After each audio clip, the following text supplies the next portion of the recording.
오늘 말씀은 스바냐서 3장 14절로 20절까지인데요.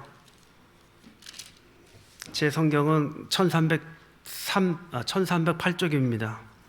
14절부터 20절까지 교독해 올릴 텐데요. 제가 먼저 받들어 읽겠습니다. 시온에 따라 노래할지어다. 이스라엘아 기쁘게 부를지어다. 예루살렘 따라 전심으로 기뻐하며 즐거워할지어다.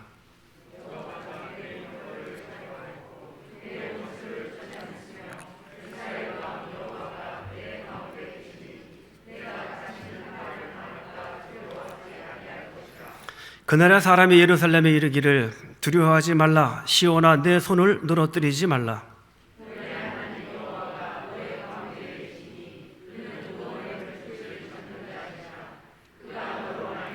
기쁨을 이기지 못하시며 너를 잠잠히 사랑하시며 너로 말미암아 즐거이 부르며 기뻐하시리라 하리라. 내가 절기로 말미암아 근심하는 자들을 모으리니 그들은 내게 속한 자라. 그들에게 지워진 짐이 치욕이 되었느니라. 그때 내가 너를 괴롭게 하는 자를 다 벌하고 저는 자를 구원하여 쫓겨난 자들을 모으며 온 세상에서 수욕받는 자들에게 칭찬과 명성을 얻게 하리라. 함께 읽겠습니다. 시작. 내가 그때 너희를 이끌고 그때 내가 너희 목전에서 너희의 사로잡힘을 돌이킬 때에 너희에게 천하 만민 가운데서 명성과 칭찬을 얻게 하리라. 여호와의 말이니라. 하나님 아버지, 하나님께서 우리에게 베푸신 사랑과 은혜를 감사합니다. 하나님 아버지, 이 시간에 성령님께서 이 자리에 임재하셔서 예배드리는 성도들 한 분 한 분 심령 가운데 거하시고 예배를 통해서 하나님의 음성을 듣게 해주시기를 원하며 믿음이 약한 자들을 견고한 믿음으로 세워주시고 삶에서 지치고 고난 성도들에게 힘을 주시고 믿음이 있는 견고한 성도들이 있다면 하나님께서 그분들에게 더 큰 사역으로 하나님 영광을 위해서 주님의 제자로 살아갈 수 있는 생명의 말씀이 되도록 인도해 주시옵소서. 어리고 연약한 주의 종을 세우셨으니 하나님께서 입술을 주관하시고 하나님 말씀을 대언하고 영광을 홀로 받으시옵소서. 하나님, 세상에 희망이 없고 소망이 없는 것처럼 보이지만 그 가운데서 하나님 바라보게 해주시고 소망의 하나님 붙들고 사는 우리 성도들 되게 해주시옵소서. 감사하며 주 예수 그리스도 이름으로 간절히 기도드립니다. 아멘.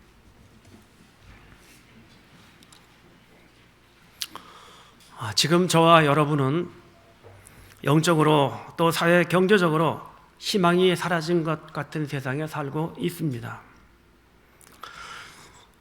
잘 아시는 대로 우크라이나는 러시아의 공격을 받고 도시가 폐허되어 뉴스 때마다 안타깝고 슬픔 그리고 분노가 마음속에 일어나고 있습니다.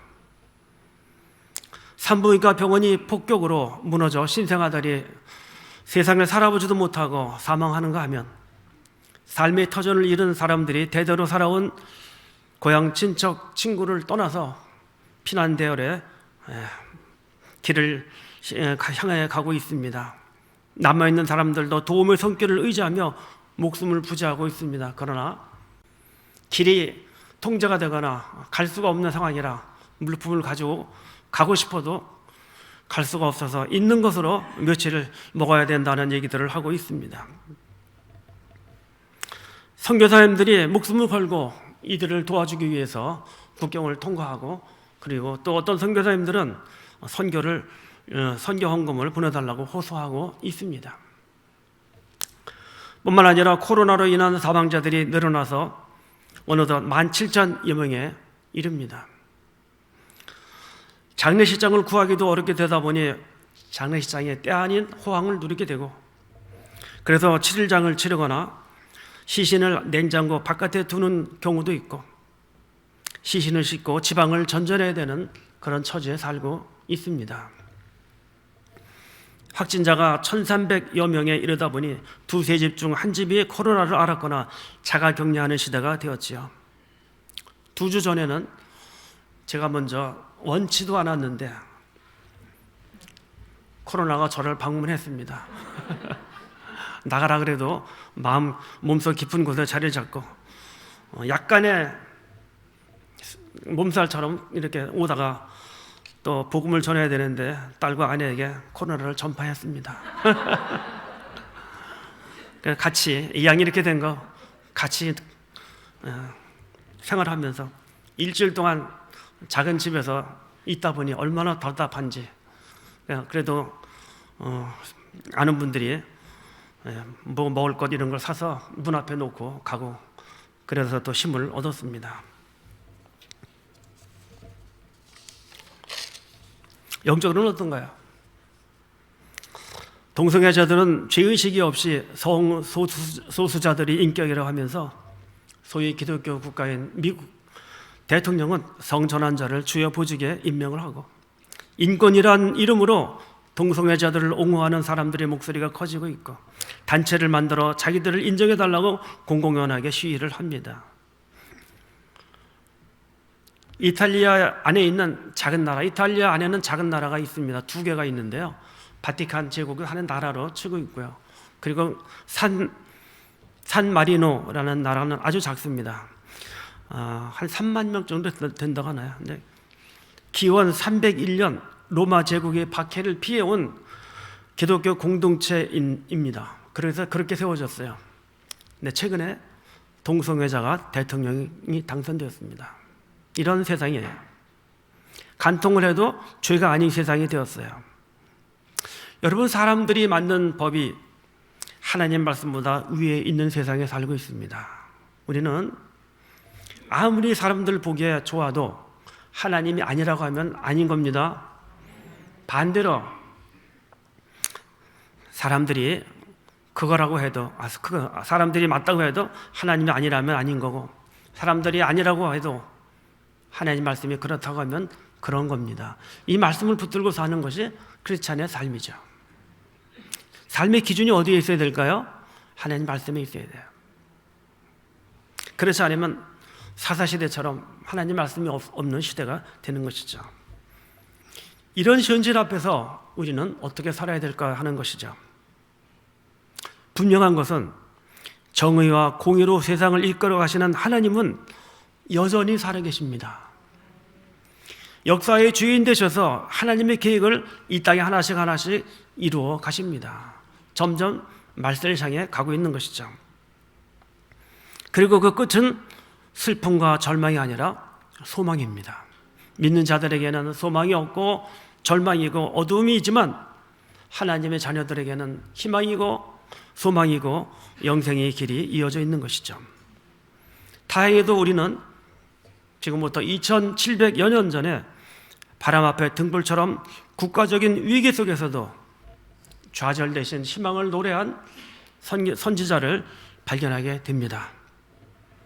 그리고 절망이 끝이 아니고 삶의 과정임을 알게 됩니다.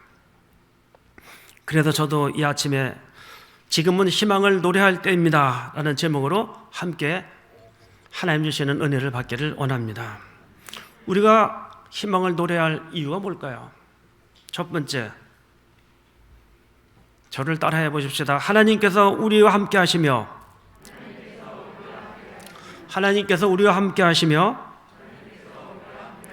구원을 베푸실 것이기 때문에, 하나님께서 저와 여러분에게 함께 하시며 구원을 베푸실 것이기 때문에, 구원은 영원 구원의 열매라기보다는 삶의 어려움과 힘든 일들을 해결해 주실 것이다 라고 볼 수 있어요. 세번역 성경에는 이렇게 되어 있습니다. 14절부터 17절까지 봅니다. 도성시온아 노래하여라, 이스라엘아 즐거이 외쳐라, 도성 예루살렘에 마음껏 기뻐하며 즐거워하여라. 주님께서 징벌을 그치셨다. 너의 원수를 쫓아내셨다. 이스라엘의 왕 주님께서 너와 함께 계시니 네가 다시는 화를 당할까 두려워하지 않을 것이다. 그날이 오면 사람들이 예루살렘에게 말할 것이다. 시온아 두려워하지 말아라. 힘없이 팔을 늘어뜨리고 있지 말아라. 주 너희 하나님이 너와 함께 계신다. 구원을 베푸실 전능하신 하나님이시다. 너를 보고서 기뻐하고 반기시고 너를 사랑으로 새롭게 해주시고 너를 보고서 노래하며 기뻐하실 것이다. 누구 말씀입니까? 누구 말씀이죠? 하나님 말씀입니다. 비록 이스라엘이 하나님을 떠나서 죄악 중에 있었지만은 하나님은 이들의 죄를 용서하셨고 이스라엘을 괴롭히는 원수들을 물리치시고 늘 함께하겠다고 약속을 하십니다. 영원하신 하나님께서 자기 백성들과 새끼손가락을 겁니다. 약속이야 약속. 그리고 뭐해요? 도장을 찍습니다. 그걸로 끝일까요? 코팅도 하십니다. 완전하게 약속하신 거예요. 그러면 그것이 이루어질까요? 안 이루어질까요? 반드시 이루어집니다. 하나님은 지나가는 말로 하는 분이 아니시고 하나님이 한 번 하신 말씀은 반드시 이루어집니다. 하나님은 인생이 아니시니 시건치 않으시고 인자가 아니시니 후회함이 없으시더라. 한 번 하신 말씀은 반드시 이루어주신다고 민수기에서 말씀하고 계십니다. 우리는 오늘 말씀을 이해하기 위해서 본문을 기록할 당시에 이스라엘의 역사적인 배경을 볼 필요가 있습니다. 여러분이 잘 아시다시피 기원전 686년경 히스기야의 뒤를 이은 므낫세 왕은 12살의 왕위에 오릅니다. 당시에 아수리의 벼를 섬기는 신과 가나안의 바알신 우상을 이 왕이 계속 받들어 섬기고 그리고 극악무도한 정치를 하게 되죠. 그 뒤를 이은 아몬 왕도 우상 숭배를 대물림하다가 신하들에게 의해서 살해됩니다. 그리고 하나님을 경외하는 요시야를 왕으로 추대하게 됩니다. 요시야 왕은 8살부터 왕위에 올라서 조상들이 하지 않던 종교 개혁을 단행을 하지요. 성전을 정결케 하고 우상을 파괴하고 스바냐 선지자는 바벨론 포로 시대 이전 마지막 선지자예요. 스바냐가 활동하던 시기는 요시야 왕의 종교 개혁을 일으키기 전에 그 사이에 있었던 선지자입니다. 당시 이스라엘의 국제 정세는 북방은 아수르가 서서히 세력을 확장하여 막강한 제국으로 등장하고 아수르 왕이 죽고 나서 바벨론이 신흥 세력으로 등장합니다. 현재 우리나라를 둘러싼 러시아와 중국과 미국 그 속에서 우리가 지금 이렇게 살아가고 있는 것처럼 당시도 강대국들이 이스라엘을 둘러싸고 있었어요.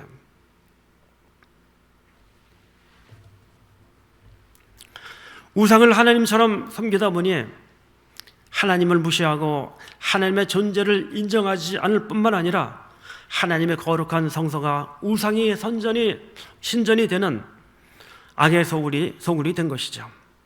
그러다 보니 제사장이나 선지자들도 부패와 악정을 일삼고 하나님은 복도 내리시지 않고 화도 내리시지 않는다라고 거짓말로 백성을 유혹합니다. 그래서 1장부터 하나님의 심판이 경고되고 있습니다. 하나님의 진노가 임하는 날로, 어둡고 고통스러운 날로, 구름과 흑암의 날이라고 1장 15절부터 어두움을 표시하고 있습니다. 당시 이스라엘의 미래는 참으로 소망도 없고 두렵고 또 두려운 날입니다. 그러나 이게 끝이라면 저는 오늘 전할 말씀이 더 이상 없을 것입니다. 그리고 듣는 분들도 우울한 가운데 예배당을 나가야 되겠죠. 그럼에도 불구하고 하나님은 여전히 자기 백성을 사랑하시며 살 길을 제시한다는 것이 오늘의 말씀의 핵심입니다. 본문 1, 2장에서는 우상 숭배로 성전을 더럽히고 하나님 말씀을 듣지 않고 하나님을 의지하지 않는 백성들을 진멸하시겠다고 무시무시한 경고를 하시지만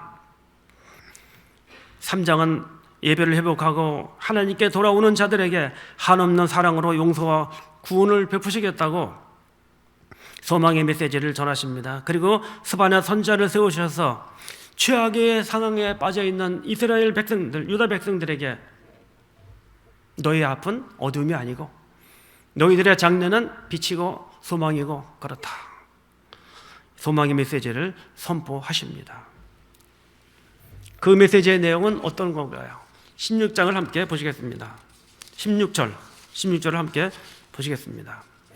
같이 받들어 읽겠습니다. 시작. 그날의 사랑 시온아 내 손을 늘어뜨리지 말라. 내 손을 늘어뜨리지 말라. 제가 세번역 성경으로 된 것을 다시 읽어보겠습니다. 그날이 오면 내가 너희와 함께하며 너희들을 괴롭게 하던 주변 세력들을 제거하고 흩어진 자들을 모으고 너희들에게 명성과 찬양을 회복시켜 주겠다. 그러니 지금 겪고 있는 주변의 환경으로 인해서 기죽지 말고 당당하라. 쉽게 얘기하면 쫄지 말라. 쫄지 말라. 결국 전능하신 하나님이 함께 하시니 너희들 이스라엘의 민족의 미래는 잘 되고 안전할 것이라는 하나님의 보증입니다. 지금 스바냐 선지자는 하나님이 주신 이 소망의 메시지를 전하고 있습니다. 참으로 가슴이 벅차오르고 힘과 위로가 되는 말씀이 아닐 수 없습니다. 여러분 가운데 혹시 지금 지치고 힘든 분이 계시면 오늘의 말씀이 여러분들 삶에 큰 소망으로, 희망으로, 당당함으로 다가오시기를 바랍니다. 하나님은 죄에 대한 징계는 무섭게 하시지만 하나님이 선택한 백성들을 영원히 버리지는 않으십니다.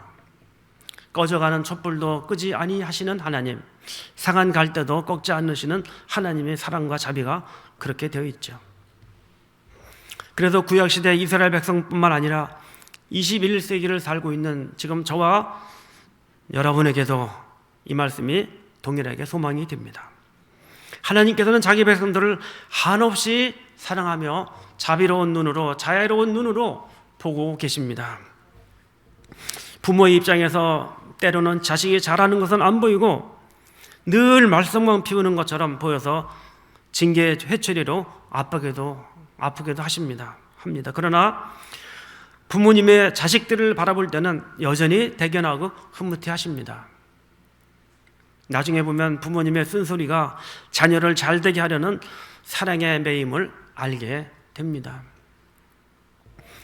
결국 우리를 사랑하시는 하나님 아버지의 본심은 우리가 잘 되는 겁니다. 여러분 가운데 어렸을 때 부모님으로부터 맞고 자라신 분 계세요? 저는 많이 맞았습니다. 왜 맞았을까요? 밥 먹으면서 말한다고. 옛날에는 밥 먹으면서 말하면 안 됐어요. 하나님의 본심은 저와 여러분이 잘 되는 겁니다. 잘 되는 거예요. 여러분이 설사 힘들고 아프고 뭐가 잘 안 되고 그랬을 때 하나님은 왜 이렇게 나만 가지고 그러셔? 그럴 수도 있어요. 근데 거기에는 하나님의 기쁜 뜻이 있어요. 잘 되게 하려는 하나님의 계획입니다. 하나님의 본심. 몹시도 추운 겨울날 못된 친구들과 어울려서 나쁜 짓과 싸움을 반복하던 아들이 아버지에게 심한 꾸지람을 듣고 매까지 맞습니다. 아들은 자기 방으로 들어가서 이불을 덮은 채 아버지가 미워지기 시작했습니다. 아버지가 그러실 수 있어? 아무리 내가 잘못해서도 내 편을 들어주셔야지. 아버지가 나를 사랑하지 않는 게 분명해요. 이런저런 생각을 하며 슬퍼하고 있을 때 방문이 스르르 열리고 아들은 그리고 자는 척합니다. 그런데 누군가가 곁으로 다가오더니 이불을 가져라 하니 덮어지고 한참 서 있더니 조용히 나가는 것이었습니다.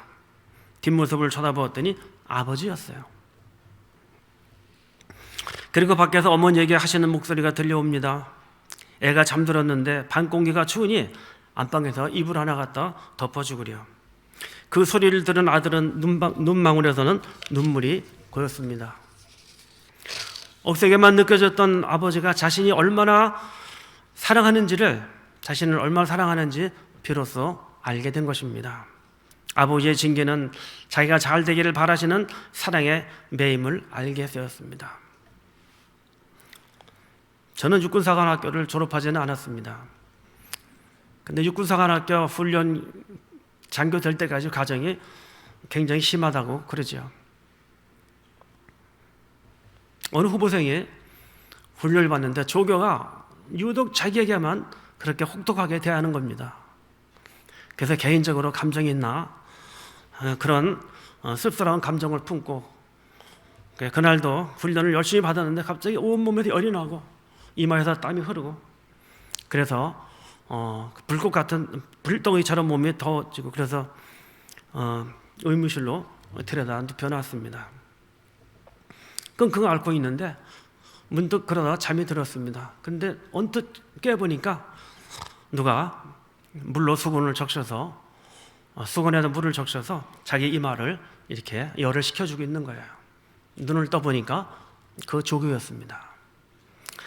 그래서 자기가 오해했다는 것을 느끼고 자기가 열심을 다해서 체력을 키우고 훈련을 잘 받아 좋은 장교 되는 것이 목적임을 알게 되었어요.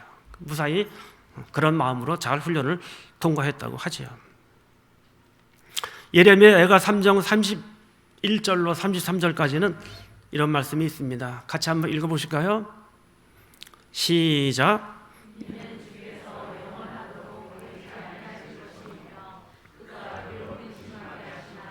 그의 풍부한 인자하심에 따라 긍휼히 여기실 것임이라. 주께서 인생으로 고생하게 하시며 근심하게 하심은 본심이 아니시로다. 본심이 아니시로다. 누구 말씀입니까? 하나님 말씀이에요. 이 아침에 저와 여러분을 몹시도 사랑하시는 하나님이 동일하게 말씀하십니다. 내가 너와 함께 있으니 두려워하지 말아라. 내가 너의 하나님이니 떨지 말아라. 내가 너를 강하게 하겠다. 내가 너를 도와주고 내 승리의 오른팔로 너를 붙들어 주겠다. 그리고 지금 주님께서 하늘에 울르시면서 마지막으로 두려움에 있는 제자들에게 내가 너와 세상 끝날까지 함께 하겠다. 그렇게 말씀하셨죠? 그리고 사명을 주셨어요. 그 주님은 지금도 저와 여러분에게 함께하고 계시죠? 이것을 믿어야 돼요. 모세가 세상을 떠난 후 여호수아가 지도력을 위임받았을 때도 하나님은 동일하게 말씀하셨습니다. 내가 내게 명령한 것이 아니냐? 강하고 담대하라. 그냥 얘야 강하고 담대하라. 그것이 아니고 그 앞에 무슨 자가 있어요? 내가 내게 명령한 것이 아니냐? 강하고 담대하라고 명령하고 계신 거예요. 두려워하지 말며 놀라지 말라. 네가 어디로 가든지 네 하나님 여호와가 너와 함께 하시느니라. 그러니 담대해져. 두려워할 필요가 없지요. 이 말씀은 전능하신 하나님께서 자신의 존재를 걸고 하시는 말씀입니다. 그러므로 장시간 코로나 바이러스라는 괴물과 싸우느라 몸도 마음도 지쳐 있지만 길 가다가 마주치는 분 중에 마스크를 이렇게 내려서 코스크라 그러죠. 코만 나오게 하는 분들 보면 괜히 이제 또 한번 보게 되고 피하게 되고, 사랑하는 친구들과 만나서 수다를 떨면서 식당에서 밥 먹을 때가 그립고, 그렇죠? 가족 친지 모여서 식사하는 것도 참 그리운 시대가 되었어요. 근데 그것이 영원히 계속되는 건 아니기 때문에 이제 곧 끝나리라 믿고 거기에도 소망을 가져봅니다. 여러분, 전능하신 하나님이 저와 여러분과 함께 계시며 능력의 팔로 붙들고 계시니 위축되지 말고 어깨를 펴고 당당하게 살아가시기를 바랍니다. 기죽지 말고 당당하게 사는 것, 하나님이 우리에게 명령하셨어요. 여러분, 하나님 명령은 지켜야 되고 안 지켜야 되고 그런 건 아니잖아요. 분명히 그리고 반드시 지켜야 됩니다. 그러니 여러분 당당하십시오. 하나님 명령입니다. 힘든 중에도 우리가 희망을 노래할 이유는 하나님이 우리와 함께 하시며 구원을 베푸실 것이기 때문에 당당하고 어깨를 펴야 된다 하는 거예요.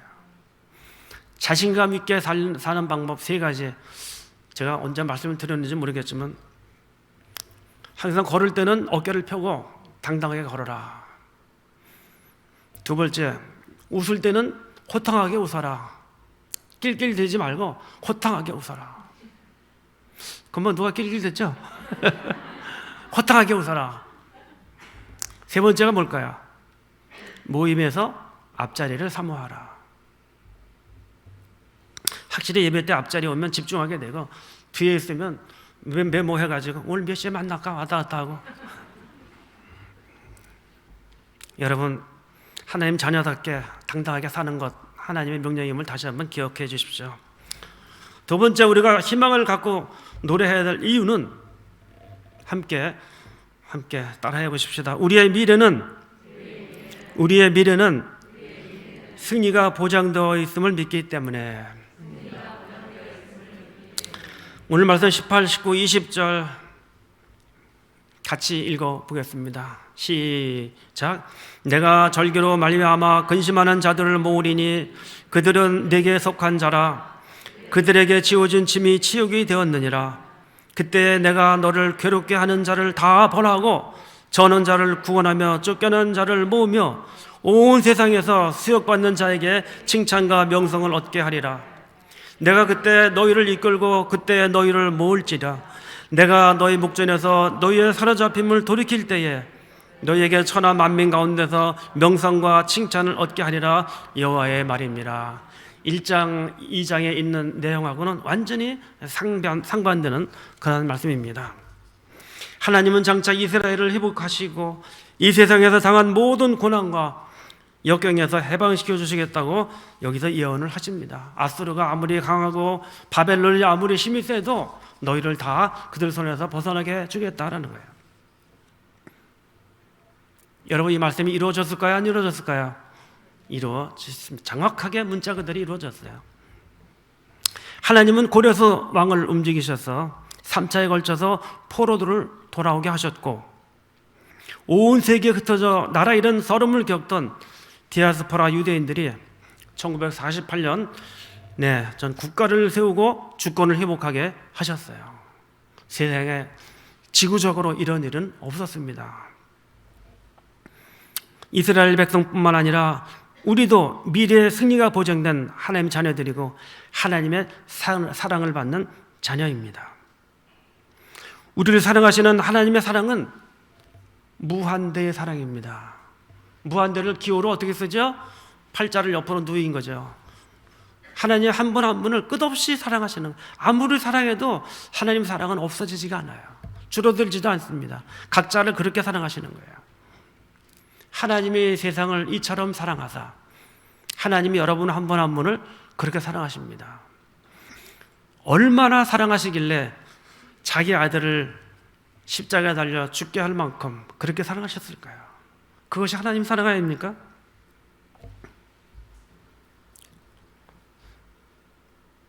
그래서 하나님은 자기의 자녀들이 잘 되기를 바라시는 것이죠. 그러므로 우리는 이미 이겨놓고 승리가 보장된 싸움을 하는 겁니다.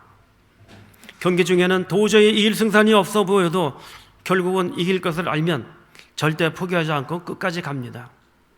지금은 몇 대 몇으로 끝없이 지고 이길 소망이 없어 보이지만 끝에 가서 이겼다 하는 것을 나중에 알게 되면 그것은 시시한 경기를 하는 것과 똑같은 거예요.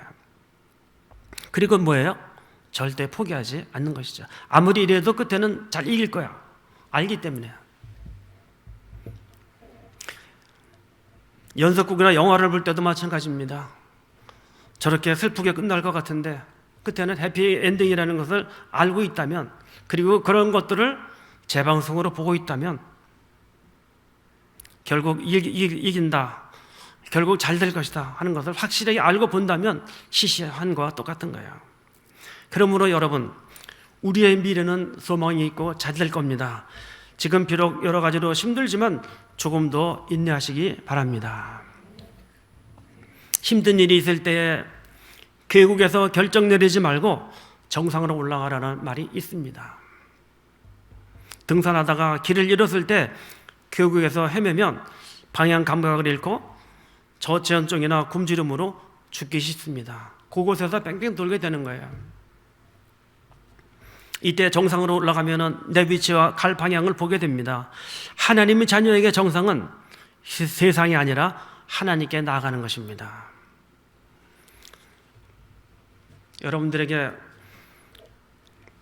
중요한 말씀을 해드리고 싶습니다. 다른 것도 다 중요하지만 사람들의 마음속에는 하나의 섬이 있는데 그 섬은 희망의 섬입니다. 전라남도 신안 앞바다, 여수 앞바다 보면은 섬이 바글바글해요. 배를 타고 관매도라는 데를 한번 가봤는데요. 그 배가 가다가 섬이 부닥칠 것 같아요. 그렇게 섬이 많아요. 근데 거기에 제가 말씀드리는 그 섬의 이름은 없습니다. 말씀드리는 섬의 이름은 다 같이 그래도 그래도 다음에 혹시 설교할 기회를 주시면 그때 물어보겠습니다, 여러분에게. 비록 건강이 안 좋아도, 우리가 바라는 일들이 잘 안 풀리더라도 우리에게는 희망의 섬인 그래도가 있습니다. 이 섬은 우리를 자녀 삼으시고 세상 끝날까지 함께 하시는 하나님 안에 감춰져 있습니다. 어떤 일이 있어도 하나님을 바라보며 믿음과 사명으로 사는 것을 포기하지 마시기를 바랍니다. 다 풀이 죽어 있더라도 우리는 어깨를 펴고 당당하게 세상 사람들에게 희망을 노래하며 살아야 될 줄로 믿습니다. 여러분, 이번 주도 희망의 섬인 그래도에 가서 하나님과 함께 평안과 쉼을 누리시기를 바랍니다. 지금은 비록 우리가 힘든 세상을 살고 있지만 하나님께서 우리 가운데 함께 하십니다. 하나님께서 우리의 미래의 축복을 보장하시기 때문에 힘든 삶에서도 희망을 노려야 될 줄로 믿습니다. 우리 하나님은 참 좋으신 아버지이십니다. 함께 기도하겠습니다.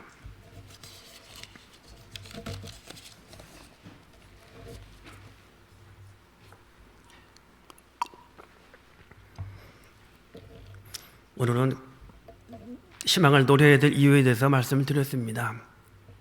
여러분 가운데 힘든 분들, 희망이 안 보이는 것 같은 삶을 살고 계시는 분들이 있다면 오늘 말씀이 큰 힘과 위로와 소망이 되시기를 바랍니다. 하나님 아버지, 오늘 또 귀한 말씀 또 전하고 듣게 해주시니 감사합니다. 오늘 말씀이 사랑하는 성도들 심는 가운데 삶을 살아가는데 큰 힘이 되게 해주시고 소망이 되게 해주시고 또 위로와 격려가 되는 말씀 되도록 인도해 주옵소서. 그래야 어렵고 힘든 삶에서 희망의 서민 그래도를 향해 나아가게 해주시고 마음속에 있는 하나님 붙들고 당당하게 사는 성도님들 삶이 되도록 축복해 주옵소서. 감사하며 예수님의 이름으로 간절히 기도드립니다. 아멘.